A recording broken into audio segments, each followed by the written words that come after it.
morning, viewers. It is 7:13 a.m. and welcome back to the Tobago Updates morning show coming to you here live from the Port Mall in Scarborough, Tobago. Viewers, in this segment, we are chatting with former chairman of the TPAC board, Len Phillips. And this morning, we're speaking the truth about the TPAC board. And, you know, we've had some what appears to be challenges surrounding TPAC at this point. Should I say challenges or should I say changes surrounding TPAC at this point? Good morning and welcome to you, sir. Morning. Good morning to Trinidad and Tobago. Good morning to everyone that is locked on and viewing Tobago updates. All right. So as we get the conversation started, Len Phillips, you would have been appointed to serve as the first chairman of the TPAC board. I think I can still safely say recently formed only a few years ago in terms of getting off the ground officially. Tell us, what period would you have served as the first chairman for the board? Okay, well, the board of directors was appointed on the 9th of September 2020, and we were supposed to be in office for a period of 2 years.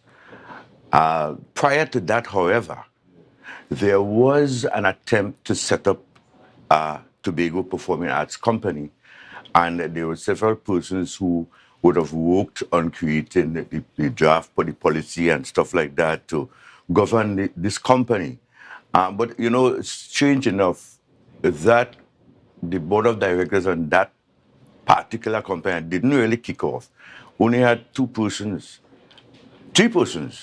on the board of directors, which was the administrator of the division, another high-ranking official of the division, and the secretary to the administrator. However, Mr. Dennis had a dream, and he wanted to revive this company. And on the 9th of September 2020, 9 persons would have been selected to run this company, well, to be on the board of directors. And I was appointed chairman along with Mr. Lance Jack as the vice chairman. And then we had Beverly Ramsey Moore, Kern Kawan, we had Arlene Daniel and Cheryl Yuzuru, with Brittany Romeo as the secretary and Giselle Charles as the ex officio officer, right? We were given a mandate to set up the company, to build the house. And this involves getting tenders out for persons who would want to apply for the various positions, starting with the CEO. And we conducted the interviews. We hired Dr. Gloria Edwards Joseph to assist us, and we conducted the interviews, starting with the CEO, and then we went on to HR and finance and stuff like that, and then all the other offices were attended to. And of course, we were in a very critical period. This was during the pandemic. And I can tell you that it was not an easy sailing. I could remember one of our members saying, we're going to fix the ship while we're sailing. I could tell you that at certain times we were so frustrated that we wanted to give up, because it wasn't easy working during the pandemic to get this thing going. I could remember the secretary, who happened to be the chief secretary at the time, wanted us to bring off a massive program for December. And when we looked at it, we said, look, we can't do this. However, by the 12th of February 2021, our CEO was in place, and we started to build out the company itself. I can tell you that the CEO is a very proactive person. If you want to get a job done, and you put Mr. Elvis Judgman there, you're going to get it done with finis, right? We worked very closely together during the period that he was assigned as CEO, and he himself was a part of the onboarding or the interview panel, the interview team that we dealt with the other staff that came on. Right, now there are 3 reasons why I am here. One, to talk a little about TPAC, how we build the house, and I know about how we build the house. I know where to find the light switch, the toilet bowl, If there's a secret room, we know because we built the house. And we went along smoothly. We had various challenges, and we successfully managed the Independence Day and the Republic Day programs that were assigned to us. Now, we were not there to take over from festivals or culture.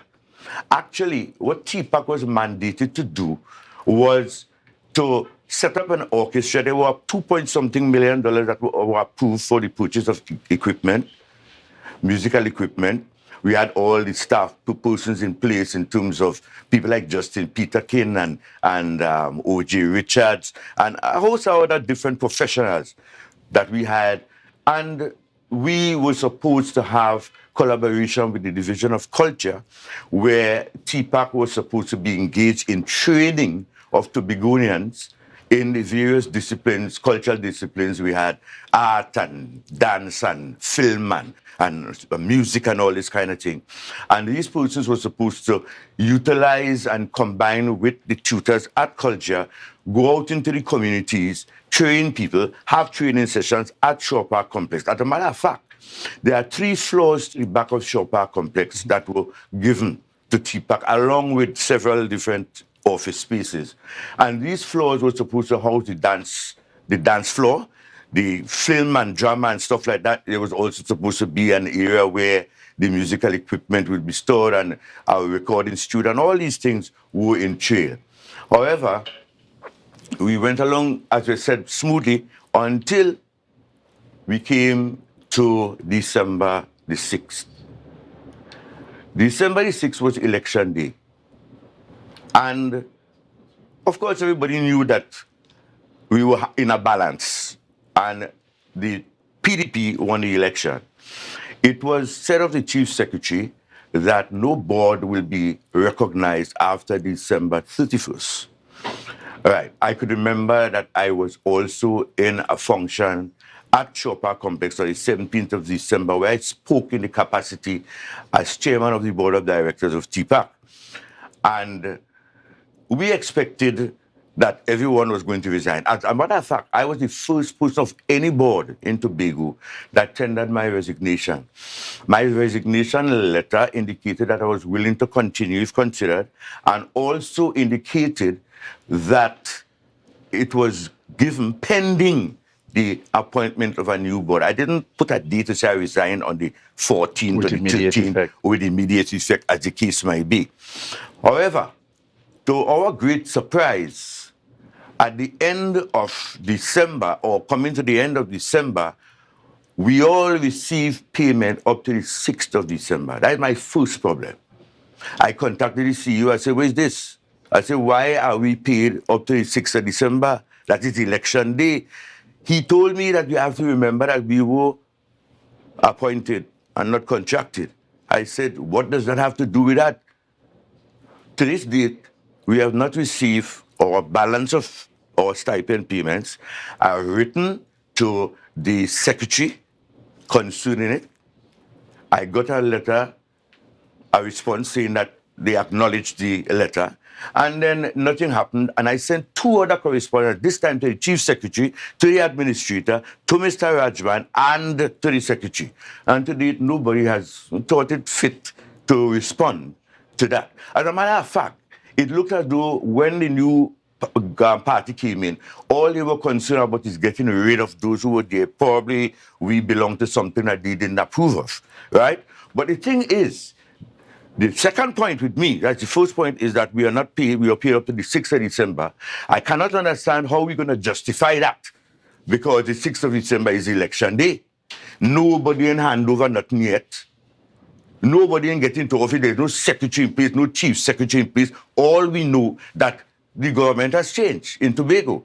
But here we have the CEO ordering his staff, his accounting staff, to pay the board up to the 6th of December. I still am awaiting that response. There are a lot of things behind it, but I ain't going into that. But we'd leave it right there for just a bit. We're going to take a quick break. What we've started to get, folks, are the perspective of Len Phillips, former chairman of First TPAC, chairman. the first chairman of TPAC. We're speaking to the TPAC board and some of the happenings currently at TPAC. So we will be continuing the conversation, but we just want to remind you at this point, this is your opportunity to share the live, share the live, share the live. Good morning, viewers, and welcome back to the Tobago Updates morning show, coming to you here live from Port Mall in Scarborough, Tobago. We continue in this segment our conversation with Len Phillips, the first chairman of the TPAC. And as we, in the first segment, we looked broadly in terms of the work of that first board that would have operated before what is now the second board leading TPAC under this current administration. You would have put out a post on social media highlighting a number of the concerns which you have just raised in the first segment. My question to you, why now? Okay. Now, somebody sent me a post that was done by Mr. Rajman. I'm going to read it for you. It says, and this is talking about the present board or the board that was there after we were kicked out, right? It says, worst state company board ever. All they knew to do was to destroy and do so in record time. Good riddance, and hope that none of you are ever selected to manage anything policy focused, strategic, creative, or anything that requires common sense. Worst. Time for my people to get back to dream. And then his wife backed him up. To think that last year around this time, Tobago was featuring positively around the globe, bitter cassava, and we were all proud. This year, the whole thing mashed up. Staff frustrated, nothing produced. Failure, rings bell, shame. Now, this is what caused me to come out. It's not that I hold any special affection for the board, but this board that was put in, after we were kicked out, they know nothing about the house. They have not seen any articles of incorporation. They know nothing about the org chart. They know nothing about the mandate. They have seen no reports. And let me tell you something. When we got into office, I didn't go into office with all the knowledge that I have now. I had to educate myself to understand how a chairman of a board should function. What are the protocols? The first thing that I did was to call in a professional to train the board. We had 2 days of training, whole day. And I want to thank the former administrator, Mrs. Wendy Guy Hernandez, for facilitating those training sessions, because at that time we had no money. And the money came from the revision. And we successfully had those sessions because we needed to come on board to know what to do, how to handle this thing, this mammoth task that we have been given. So right? tell me something before you go on. We want to make the connection. Right now, we're in a circumstance where it is, we are seeing that the CEO has been sent off on administrative leave. There appears to be an audit and so on, those things happening. What are your thoughts in relation to that? Because quite obviously, they would be looking at that period where you also served as chairman of the board, because I don't think there'll be an audit to investigate this board itself in terms of its current term of office that it's currently under, but rather it would be looking at what may be that past period. How do you feel about that as the first chairman? Nobody has contacted me. People don't talk to me in this present what we have. Nobody has contacted me to find out anything. Yes, there are some people who would have called me to find out certain things because they don't know. They never saw a report. Every month I had to submit a monthly report. My monthly report will involve reports from the finance committee, the subcommittee, the HR subcommittee, the marketing, and etc. And then it will also be informed by the minutes of the statutory meeting and the special meeting that we had, right? After all, no report or nothing that was done in my time was done without the approval of the entire board. And let me tell you, one of our members was in Canada. We met by Zoom. We hardly met physically because COVID, right? And at a certain time, he really wanted to give up because it was tough. Right? It is unfair. It is not right for the CEO to be lambasting this board, making this board that just went look as though that is the problem why TPAC is not now functioning as it was supposed to function. It is unfair. So what and that is one, not that I'm kind what of would you say is the defending this problem board. from your The perspective? problem is that for a time between December, after we were kicked out, between that time and when the new board was set up later on in the year, in March or somewhere around there was no board. So therefore, you had a CEO in a company doing what you want. So And I'm not here to bash. This is facts, right? Doing exactly what I want. I'm talking about bitter cassava. So then do you say that, so are you then saying that you support the investigation or the audit or whatever is being done currently by the board? Well, of course, I support that because we need to find out what happened. I don't know what happened. I don't know why he's on, I don't know all the details. Let me put it that way. Yes. I heard rumors. No, I have not been fed information by anyone. I am informed by what I see on social media. And you can't stop me from talking to people that I know. It's not my business to go around the place talking about TPAC business that I don't know about, right? But at the same time, I will talk about what I know about. Because if we build the house and you bring in new people, they don't know where to find nothing. They are not informed. There's no follow-on. There's no handing over. No handing over. Nothing. You just bring a new set of people and put them in a house that they didn't build. They don't know where to find nothing. And there's no consultation, no appreciation, no recognition. They didn't even remember if we were there. They don't even know. I don't even think that the persons in charge know what the real mandate is. And then again, if you follow the chain of command, everything is going to go fine. That's what we did. From the executive council, you come down to the line secretary.